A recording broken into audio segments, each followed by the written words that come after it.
And now, it's time for another Dice Tower review with Tom Vasel. Hey folks, I'm Tom Vasel, and today we're taking a look at 1 to 9. This is a game actually designed by Klaus-Jürgen Lade, who did Carcassonne, a very popular game. This is one where you're placing cards in runs on a table, trying to get 1, 2, 3, 4, 5, 6, 7, 8, 9, or 6, 6, 6, 6, or something like that. Drawing, placing, drawing, placing, drawing. It's a really simple game. Here's how it plays.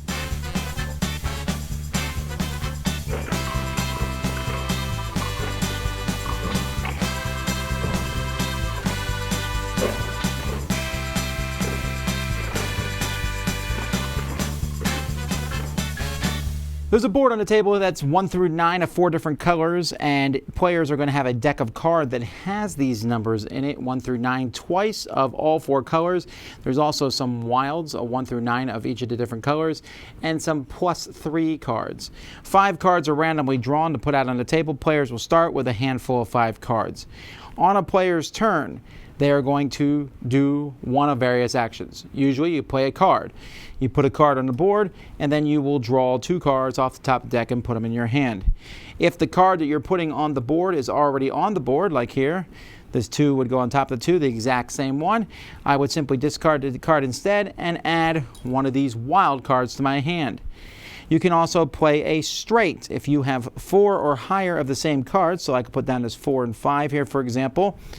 And by doing so, a 4-card run will score me a small star. If I had a 5-card run, I would get 2.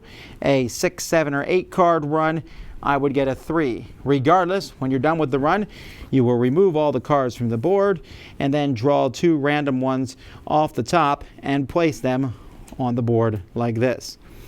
If you manage to get 4 of the same number on the table, like this, again, that's a star. These are all wiped, and again, you'll draw 2 different numbers and place them on the board in various places. Now, you are trying to get these small stars to get the large stars. If you play this card in your turn, you will get to draw 3 cards.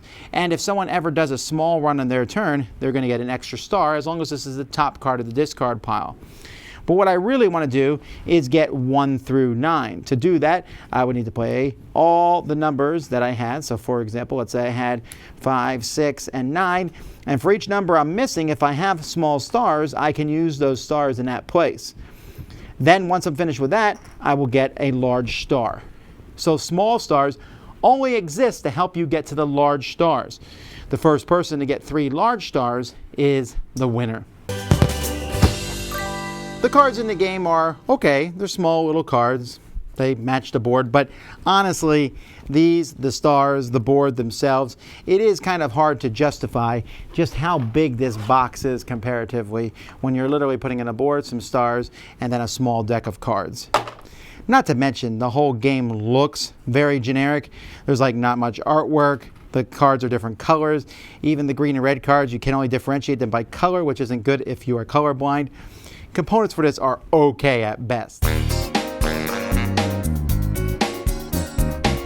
As I said, this is an extremely simple game. When I'm playing this, you can almost turn your brain off. You put out a card, you collect some cards, and you're looking to get those runs. You save up to get runs. You're like, ooh, there's a 5 yellow, 7 yellow, and a 9 yellow. I got 6 and 8 and 4, and I'm going to be able to do this, and then someone does it before you.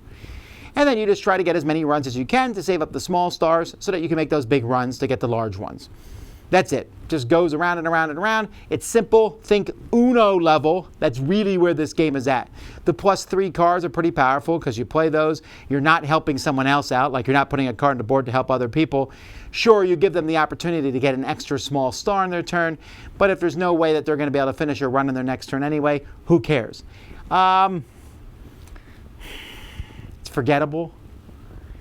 Again, it's not bad. I enjoy it to some degree, but I also don't care that much. And I know that sounds bad, but it's just placing cards down in rows and columns. It's just colors and numbers, and there's not a real strong hook there. Yeah, I can see playing this with grandma in a retirement home and some people sitting around or with kids and enjoying it, but I think some people are going to want a slightly meatier game with more choices. So not an unpleasant experience, just I'm looking for more of a game, and that is 1 to 9. It does help teach counting, I guess. Dice Tower Judgment, very, very, very, very light.